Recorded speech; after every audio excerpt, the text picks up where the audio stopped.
सलाम वालेकुम इस्माइल भाई। राम राम कल्याण जी भाई। कल्याण जी भाई, किसी ने सच कहा है, अगर पेट में दाना पानी ना हो तो रात को नींद उड़ जाती है। क्यों बे उजड़े चमान सुनाता किसको है? तेरे पास उधार मांगने नहीं आया। लाखों लोग सड़क पर भूखे सोते हैं, एक दिन भूखा सो जाऊंगा, मर नहीं जाऊंगा। और ज्यादा बकवास मत कर, सर पर 2 चार बचे है ना वो भी उखाड़ दूंगा। आई तू जा। प्रताप बीड़ी જોઈએ? साला एक बार बीड़ी क्या मांगी, भिखारी समझता है क्या? ये ले, पूरा डाल ले, सवारी का माल से ले। राख राख, मारा क्या भोग लगे, सुतेला सापने जगाड़ी। बीड़ी જોઈએ? मैं आपके लिए खाना लाया हूँ।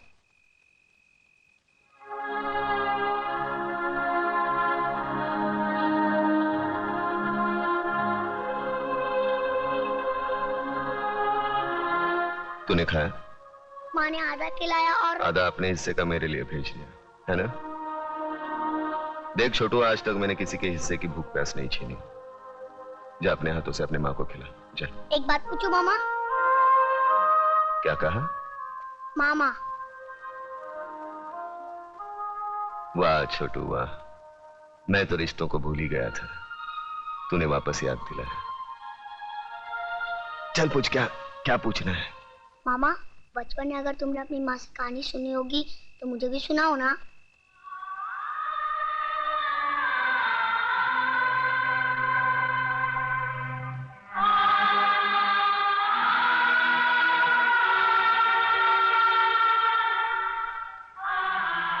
जा अपनी माँ को खाना खिला, जा।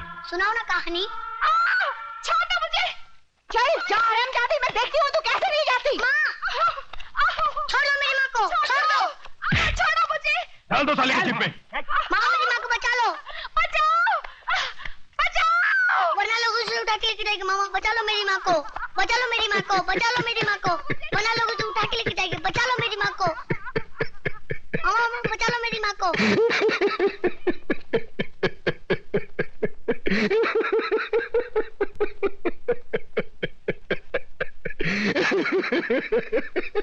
अरे क्यों है तुझ पर? सरेआम एक विधवा का अपमान हो रहा है और तू हंसकर अपना विवाद जता रहा है। मामा बचा लो मेरी माँ को, मामा। अरे ये क्या बचाएगा मुझे? ये तो एक औरत की लाचारी पर हंस रहा है। ऐसे लोगों की जहरीली हंसी से तो एक औरत को वैश्या बनने में भी शर्म नहीं आएगी। अरे चुप कर, शर्म तो तेरे को आनी चाहिए। आज बचाऊंगा, कल कौन बचाने आएगा तेरे को? औरत इसलिए नहीं कोठे पर बैठती क्योंकि वो बेबस है, इसलिए बैठती है क्योंकि वो जंग लड़ना नहीं चाहती। कुत्ते की तरह जीने की आदत पड़ी है सबको। अरे इज्जत से जीना है तो खुद लड़ना सीखो। ऊपर वाले ने हाथ दिया है, लगे फैलाने, मुंह दिया है, लगे गिड़गिड़ाने। बचाओ बचाओ, कौन आएगा? अरे दांत सिर्फ खाने चबाने के लिए नहीं है, काटो उसको। अरे वो डंडा उठा, फोड़ दे उसका सर, हम तमाशा देखेंगे। क्यों कलम वाली भाई?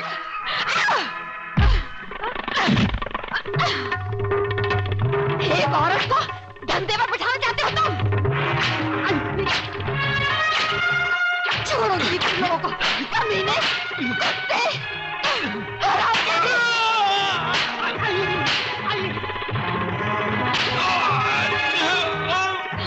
बहुत तंग किया तूने मुझे बेचना चाहती थी। अरे मुझे बहुत मारा तूने मुझे। कल से पानी भरे तो ही जाएगी। मैं जाऊंगी, छोड़ दो मुझे। अरे कहाँ छोड़?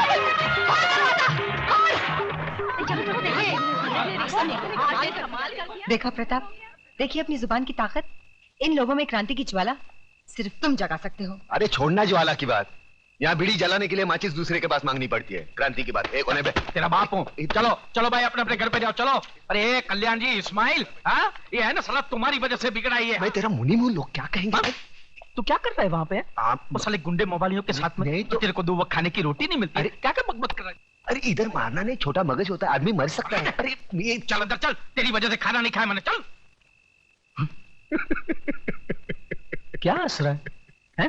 क्या हंस रहा है? तेरा कैरेक्टर मेरी खोपड़ी में नहीं बैठता। नहीं बैठे तो ना सही। तू मेरे को एक बात बता पहले। क्या? मेरे पैसे से तुम लोग दोनों आंकड़ा खेलते हो? ना, ना, ना। मटका बटका तो नहीं ना। चलते हो ना? ना। दारू बारू पीते हो? बीड़ी की बात आती है, मुंह बंद कर। बेटे रंडीबाजी तो नहीं करते हो ना? अरे कलम अली भाई, एक बच्चे के साथ कैसी गंदी बात करता है? ऐसी गंदी चीज नहीं करना बेटे। तो फिर मेरी लक्ष्मी को क्या तुमने फिल्म लाइन में डाला है? कंफर्म करोड़, 1 करोड़। चल खाना खा के गाना गाते। तुम मेरी इकलौती बेटी हो ममता, सो मुझे मालूम है कि अगर तुमने कोई लड़का चुना है तो जरूर वो कोई हीरा होगा। वो कोई बिजनेस मैग्नेट है या इंडस्ट्रियलिस्ट? नहीं डैडी, इनमें से कोई नहीं है। तो फिर जरूर वो किसी बड़े अफसर का बेटा होगा, या इनकम टैक्स ऑफिसर का, या कस्टम कलेक्टर का, या फिर पुलिस कमिश्नर का, या मेजर जनरल का। इनमें से भी किसी का बेटा नहीं है वो। अरे वाह, तो फिर जरूर वो किसी मंत्री, डॉक्टर या इंजीनियर का बेटा होगा। हाँ? तो फिर किसकी औलाद है वो? कोई गरीब घराने का है या किसी झोपड़पट्टी में रहता है वो? हाँ। क्या मतलब? शहर के मशहूर बिल्डर योगराज की इकलौती बेटी दुल्हन बनकर झोपड़पट्टी में जाएगी? बिल्कुल नहीं, नामुमकिन। डैडी, आपने लक्ष्मी नगर का नाम तो सुना होगा? सुना है, सुना है। शहर के बीचों बीच एक सड़ी हुई झोपड़पट्टी है, वही रहता है ना वो। हाँ। लक्ष्मी नगर का नाम तो ऐसे ले रही है जैसे शहर के सारे रईस वही रहते हो। डैडी, वो लक्ष्मी नगर के मालिक लक्ष्मीदास जी का बेटा है। क्या? क्या? अपने लच्छू का बेटा है वो? लेकिन तू तो कह रही थी झोपड़पट्टी में रहता है वो। अरे बेटी, वो लक्ष्मी नगर का मालिक है, मालिक। वाह बेटी, मैं तुम्हारी पसंद की दाद देता हूँ। यूं समझ लो तुम्हारी शादी पक्की। मैं कल ही जाकर लच्छू से बात करता हूँ। अब तो तुम खुश हो? Thank you daddy, thanks.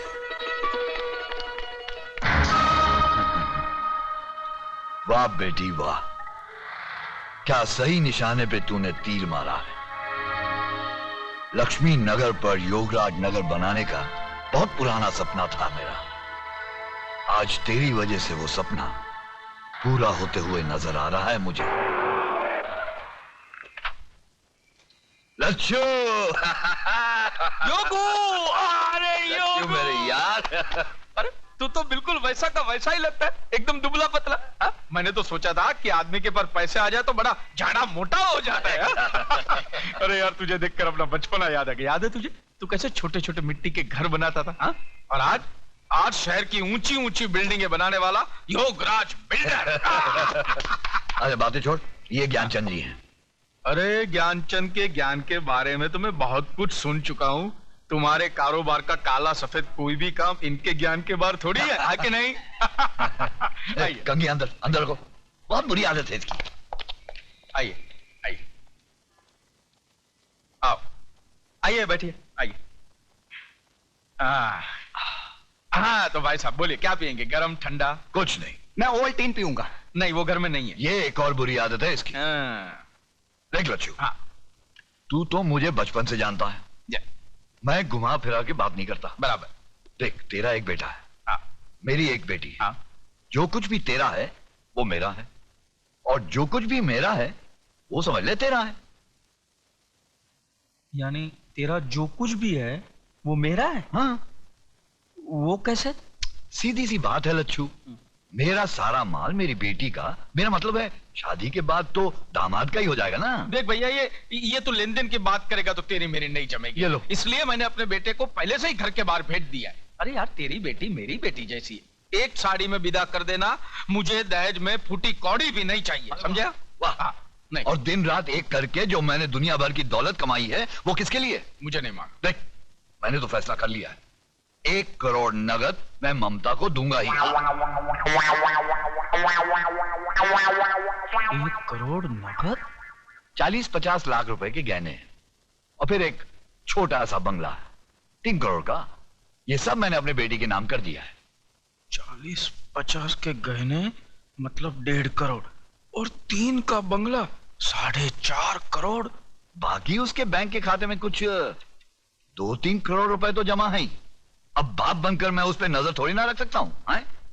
3 crore का तो बैंक बैलेंस 7.5 करोड़।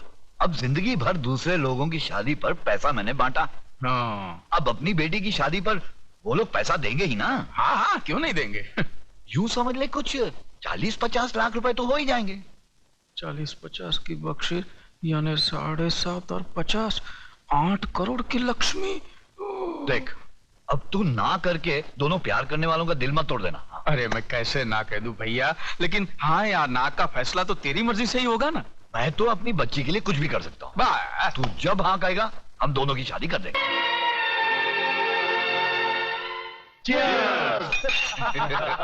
बैठो भाई बैठो।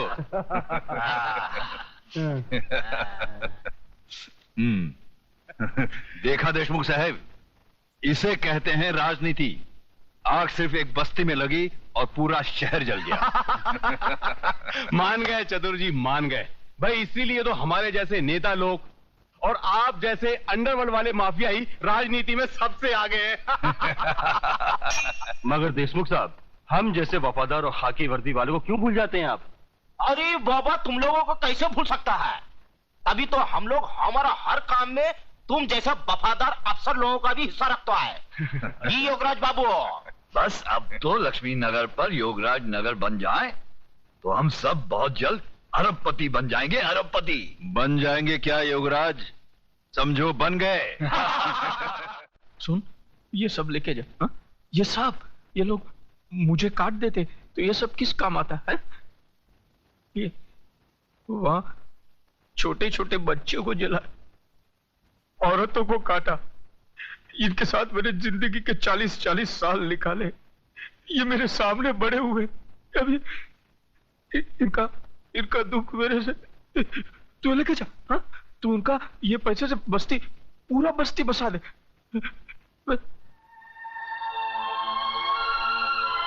क्या देखा है मुझे?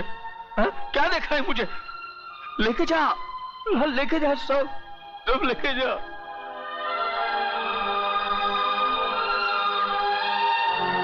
जानता है,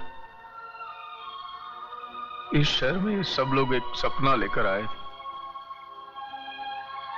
सबको मैंने यहां आसरा दिया था।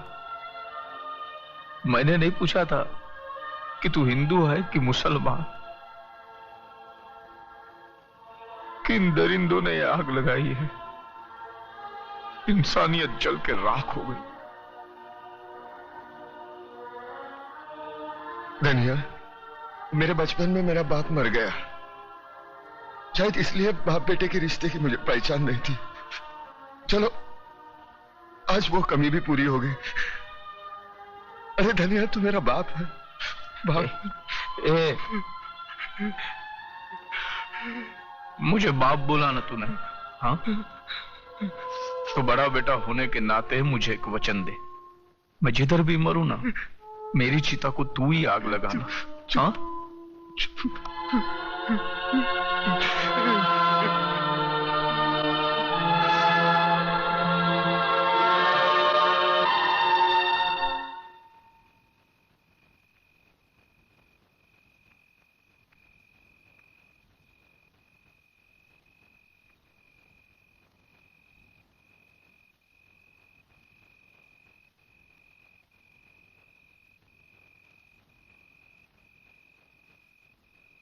अरे तुम्हें से कोई कुछ बोलता क्यों नहीं? क्या मैं गलत कह रही हूं? क्या तुम्हें मुझ पर यकीन नहीं है? अरे इतने बरसों से मैं इस बस्ती में रह रही हूं। मैंने लड़ाइयां देखी हैं इस बस्ती में, सास बहू की लड़ाइयां देखी हैं, भाई भाई को लड़ते हुए देखा है, बच्चों की बातों में तुम बड़े लोगों को लड़ते हुए देखा है, मगर किसी को धर्म के नाम पर लड़ते हुए नहीं देखा। फिर आज ये हिंदू या मुसलमान, ये हिंदू मुसलमान कहां से आकर खड़ा हो गया? अरे तुम लोग समझते क्यों नहीं? जिन लोगों ने हमारी बस्ती में आग लगाई है वो ना हिंदू थे ना मुसलमान। चंद गद्दार नेताओं के खरीदे हुए गुंडे थे वो।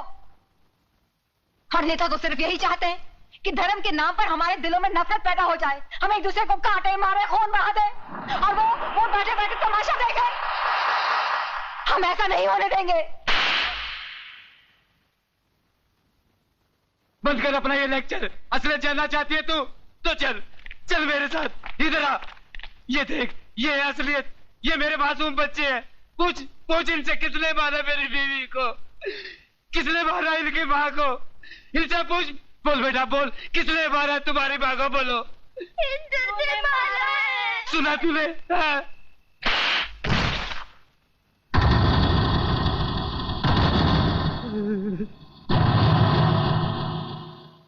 एक बात बता मेरे को, इन मासूमों को हिंदू और मुसलमान के बारे में किसने बताया? तूने? जो अपना नाम नहीं बता सकते उनको अपने मां के कातिल और धर्म के बारे में किसने बताया? तूने? देख इस्माइल, इन मासूमों के दिल में इस बचपन से तू दुश्मनी का बीज बो रहा है। इधर आ, असलियत जानना चाहता है ना? इधर आ। कौन है? कल्याण जी। कल्याण जी भाई हिंदू है ये कौन है? ये कौन है? गंगा भाभी। गंगा भाभी। तुम्हारे बच्चे को कौन पाल रहा है? गंगा भाभी। गंगा भाभी। ये हिंदू थे, इनको काय को नहीं काटा? हाँ, इधर आ, असलियत बताता हूं तुझे।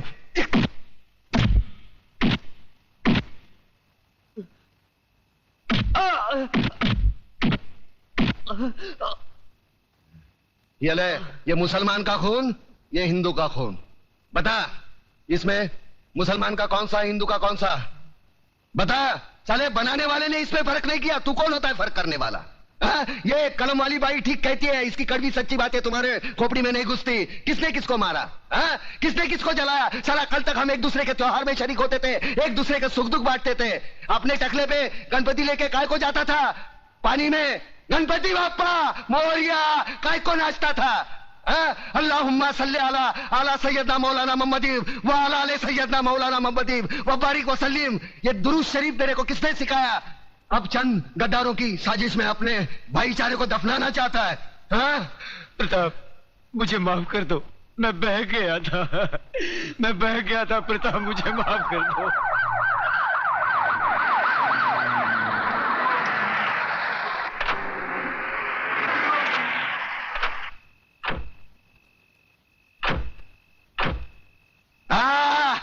वाह, ये आए हमदर्दी जता रहे हैं, साथ में टीवी वाले, प्रेस वाले, ताकि कल के अखबार में इनकी तस्वीर पहले पन्ने पे छपी हो। दो बूंद खून का दान करेंगे और अखबार में ऐसा हंगामा मचवाएंगे जैसे गरीबों के लिए इन्होंने अपने खून की नदियां बहाई हो। सारे कुर्सी के लिए अपने बहन बेटी को बेचने वाले जल्लाद लोग है ये। कुछ नहीं, सब ठीक है, सब ठीक है। तुम्हारे नापाक कदम आगे मत बढ़ाओ, तोड़कर तुम्हारे गले में पहना देंगे। आज तुमने राम और अल्लाह को मारने की कोशिश की है, लेकिन एक बात ध्यान में रखना, हम भले ही ऊपर वाले को अलग अलग नाम से पुकारते हैं, लेकिन हमारा धर्म एक है, मजहब एक है, इंसानियत। तुम जैसे पाखंडी लोग धर्म के नाम पर हम लोगों में नफरत का जहर नहीं फैला सकते। ऐसा बात करता है? अरे हम लोग गरीब का मदद के वास्ते आया है। देखिए भाइयों और बहनों, हमारे हृदय में आप लोगों के लिए हमदर्दी है, इसलिए हम यहाँ आए हैं। अरे नहीं चाहिए तुम्हारी हमदर्दी। क्या गरीब लोग को हमारे खिलाफ भड़काता है? ये नो चल बे, ये नो चल बे। अरे न चल बे की औलाद। अरे दुश्मन, अरे पब्लिक भड़क गया है, भागो इधर से।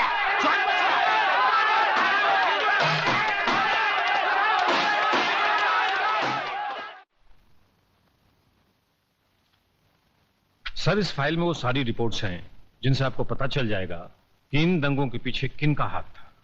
और अफसोस की बात तो यह है सर कि इसमें हमारे चंद गद्दार पुलिस ऑफिसर्स और नेता भी शामिल हैं। इसी वजह से कानून के हाथ भी बन जाते हैं। सर, अगर कमिश्नर साहब सख्ती से काम लेते हैं तो ऊपर से दबाव आ जाता है। देखिए, आप ऊपर के दबाव को बिल्कुल भूल जाइए। कमिश्नर, सबसे ऊपर है हमारा संविधान, हमारा कानून। संविधान से ऊपर ना कोई प्रधानमंत्री है, ना कोई मंत्री, ना कोई अफसर और ना कोई नागरिक। लेकिन सर, मैं जानता हूं आजकल राजनीति में सच्चे नेताओं की जगह चंद असामाजिक तत्व भी घुस आए हैं, जिनकी वजह से आज राजनीति और दूसरे सच्चे नेता भी बदनाम होते हैं। मगर मैं आपको राजनीति से गुंडागर्दी को उखाड़ फेंकने की पूरी सत्ता देता हूं।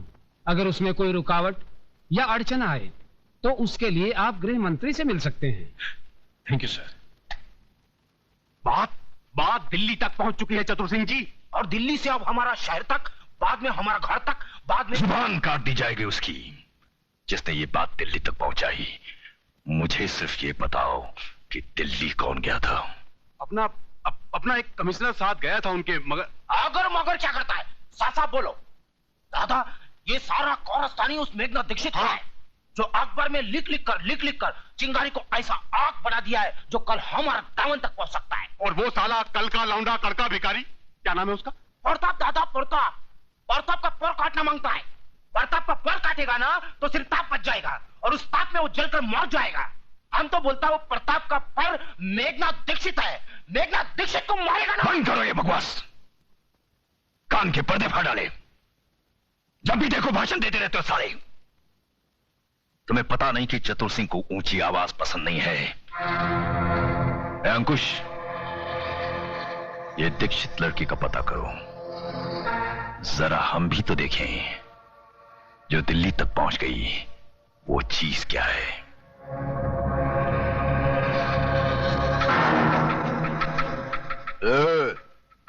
वो तो गया तेरा ये नाटक, बंद कर लिखना और सुन मेरी बात।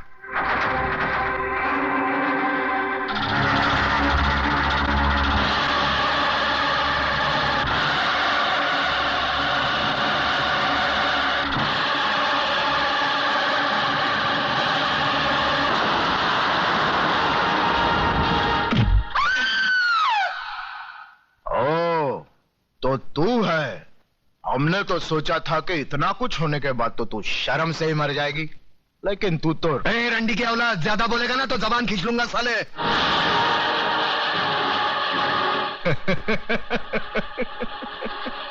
तू जबान खींचेगा मेरी?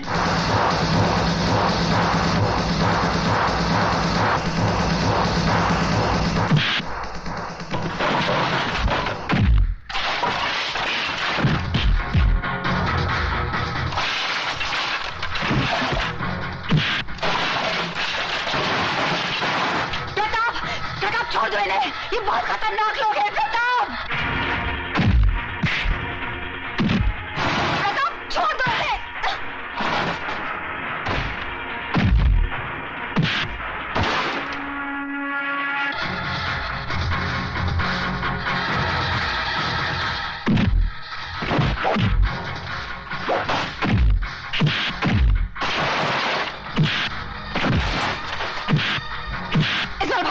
भाई समझाओ इसे। प्रताप छोड़ दे प्रताप।